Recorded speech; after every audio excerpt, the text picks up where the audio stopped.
get involved. But again, their interests are at play here, but so are European interests, the rest of the Gulf nations, and so far every has time on his hands. He controls the narrative, he controls the strike capabilities, and he knows.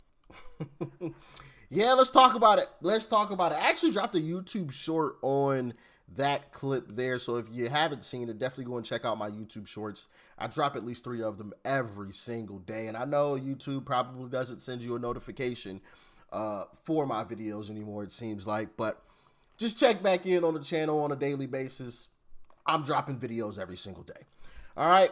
So the topic of discussion today, and I want to make sure I get this correct, is the guy that you just saw on the screen. His name is Robert Harward. Hopefully I'm pronouncing that correctly. He is a retired U.S. Navy Vice Admiral, and he also served as Deputy Commander of U.S. Central Command under James Mattis. So, yeah, he has set the internet ablaze because of that clip you just saw at the very beginning, where it kind of looks like the guy is wearing a bit of a mask. And so it's caused a whole uproar. I mean, that clip has gone absolutely viral. It's gone nuclear everywhere across the internet. People giving their thoughts, their opinions on the entire situation. Find it quite strange, you know, that it clearly looks like there's a mask on this guy. Obviously, y'all can, chime in the comment section and let me know what you think. But before we get into the meat and potatoes, I do want to play this clip of former CIA chief Jonah Mendez. Hopefully I'm pronouncing that correctly. If I mispronounce names, forgive me, okay? Forgive me. And I want to play what she had to say about these masks, because they do have realistic masks. And pay attention to the time frame that she talks about as well, because that's quite interesting. Check it out. So you were a former chief of disguise. I was chief of disguise. What all did that entail? The office I worked in was like the Q in James Bond. We were the Q for the CIA and the intelligence community. So there were different parts of it. Whatever you needed, if you needed a bug, if you needed secret writing or a microdot or a concealment device or whatever you needed, you had to come to us and we'll put something together for you. And disguise and documents was part of that. What's the most memorable moment from being in disguise for you? There were a number of them, but the one that has to stand out, I went to the White House and I briefed George H.W. Bush, the president at the time, while I was wearing a full face mask. So we're sitting like this close together, and I'm telling him that I'm going to show him the best disguise that we have. And he's looking for a bag, like, where is it? I said, well, I'm wearing it, and I'm going to take it off. And I reached to start taking it off, and he said, stop. And he got up, and he walked, and he looked at it. He didn't know it was a mask. He wasn't sure what I was wearing. He sat back down. He said, okay. So I took it off, and I was holding it up in the air so he could see it. My whole head. It had hair and a face and a neck. So you could walk around as someone else? Absolutely. And that would be the disguise? Absolutely. That was a great disguise. So you just heard her tell a story of a situation where she had on a mask and was right in front of the president of the United States of America, and he had no clue. And that was 30 years ago. 30. So if we had masks where people were capable of impersonating different individuals 30 years ago, what do you think we have now? Yeah. Probably something basically so realistic, so indistinguishable that you'd never have a clue that you just walked past the person with a mask on. You'd have no clue. Zero. The only thing that you could do to possibly figure out whether they have a mask on is reach over and literally grab their face and try to pull their skin off. But if you're wrong, that's going to be a real awkward situation if you are wrong. You guys remember when, and I just thought about this, shows that I do not plan these shows. At least not too much. I mean, I put the clips together and whatnot. But you guys remember when Joe Biden randomly came out and he was tall? Do you guys remember that? I'm going to try to find it. Like, Joe Biden isn't like the shortest person in the world, but he darn sure ain't the tallest. But like, he randomly at one point walked out and he was like a giant. And I'm like, now I'm thinking, that was the mask guy. That was the mask guy. Where is that clip? Is this it? Yeah, here it is. Look how tall he is.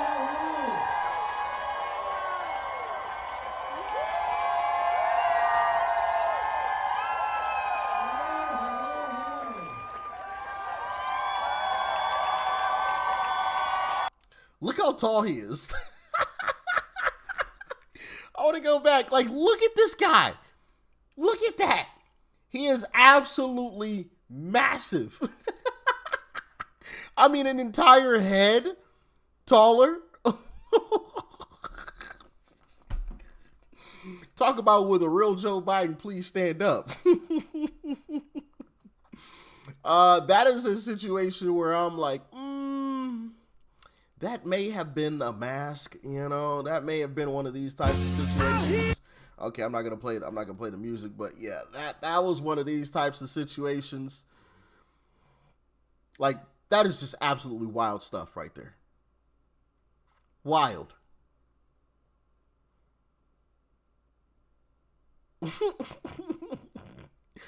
Crazy, man. They got the beard and everything. What the? Nah, son. Nah, that's crazy. That's crazy. And I don't even think these are like that great. Like you could, like, if you look closely, you could tell that this is a mask. You know, but I don't know. You'd probably be able to fool some people with these for sure. That one is good. That one was good. That last one was crazy good. Like, that is some wild stuff, guys. Now, I want to jump back to Robert Harward. Hopefully I'm saying that right. But anyway, I want to jump back to him, and I want to play the full segment from which the viral clip and snapshot came from. Here it is. Let's get some analysis. Vice Admiral Robert Harward, former CENTCOM deputy commander. Thanks for coming back, sir, and good morning to you. General Keane was with Dane and me yesterday. Let's begin with this analysis, and we'll get to you. Watch. The president has exhibited a huge amount of patience here since the ceasefire on April the 8th. And we've tried to work a deal with these guys, and it just doesn't seem possible. And where we are, we're on the cusp of going back into military operations. When we stopped, Bill and Dana, we had 2 weeks to go, a little less than 30% of the targets. Those targets remain, but we have better intelligence now after these 5-6 weeks. So that target list is expanded. It's considerably more comprehensive. Admiral, I think the general is exactly right about the point he makes. And also, Iran has a vote in this as well. They've reconfigured a number of things, I am certain. What do you think the next best move is today? Well, I agree with the general completely, with one caveat. Patience may be a little short of the real objective here. The president has time on his hands. He controls the narrative, he controls the strike capabilities, and he knows that the policy he set with the blockade has had short-term and long-term effects on the regime and the people of Iran. So he's been very astute in leveraging that time.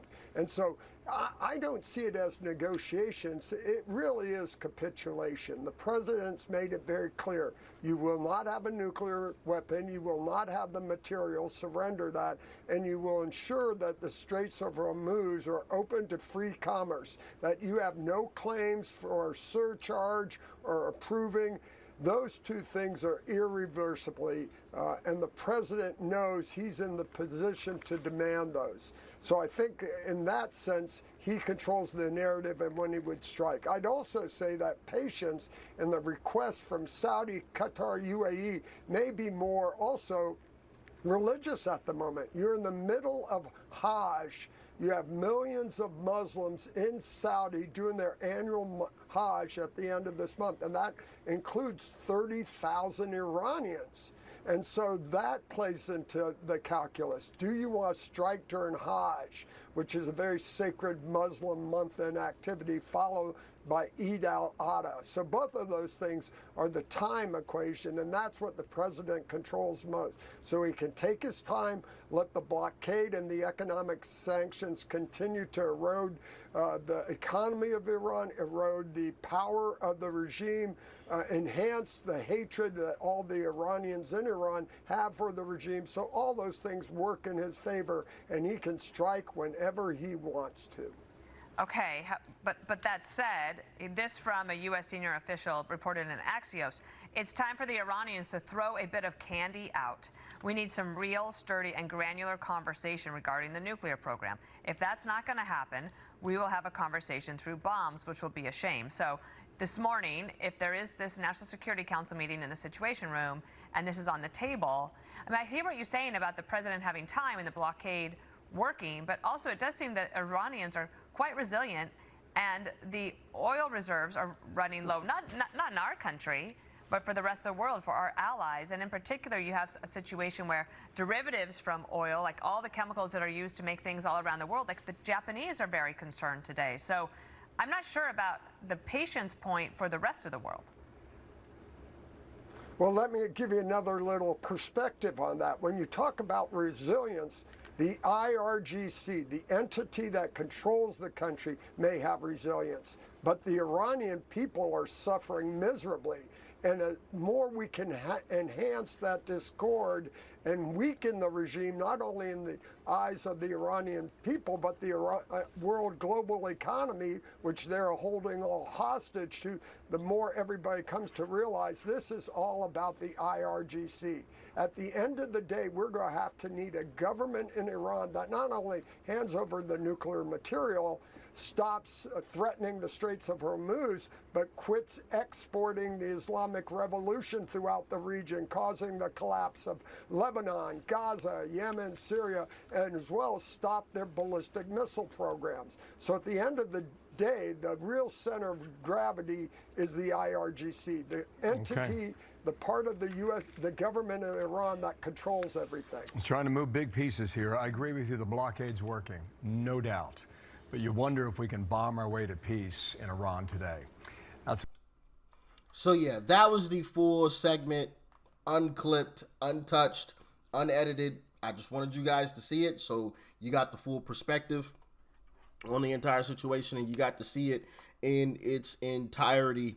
And you can form your own opinions. Now, as far as my opinion goes, when I first saw this, I immediately thought, that's a mask, you know? And I dropped the YouTube short, right? Some of you guys have seen that already. If you haven't, definitely, like I said earlier, definitely check out my YouTube shorts. I drop at least 3 of them every single day, okay? Every day. All right, so I've got thousands.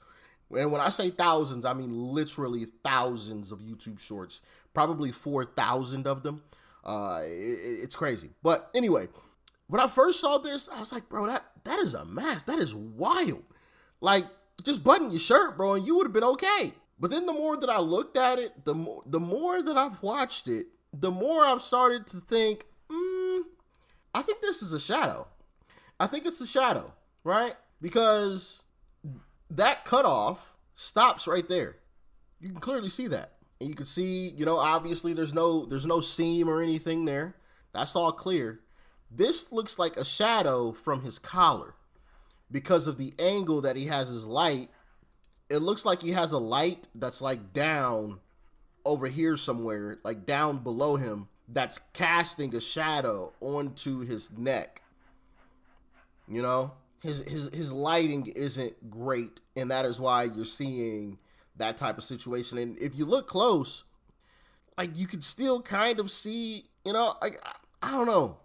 To me, it looks like a shadow. That's what that kind of looks like to me. But once again, as I stated earlier, we do have some very, very good masks now, right? You heard someone say they sat in front of the president with the mask on, right in front of his face, and had no clue, right? Not a single clue in the world, okay? And that was 30 years ago. 30. So if you could do that 30 years ago, what type of improvements have been made now? You know? So could it be a mask? Absolutely. That was my first initial thought, mask. But like I said, the more and more that I've looked at it, I'm kind of started to lean, ooh, I think that's a shadow. Right now, if I had to put a number on it, I'm probably like 60-40, 60% shadow, 40% mask type of deal. I think that's where I'm at right now. So get in the comments. Let me know your thoughts and your opinions. Is it a mask? Is it a shadow? Which one is it? Let me know. Stay safe out there. Peace and love. I'm out.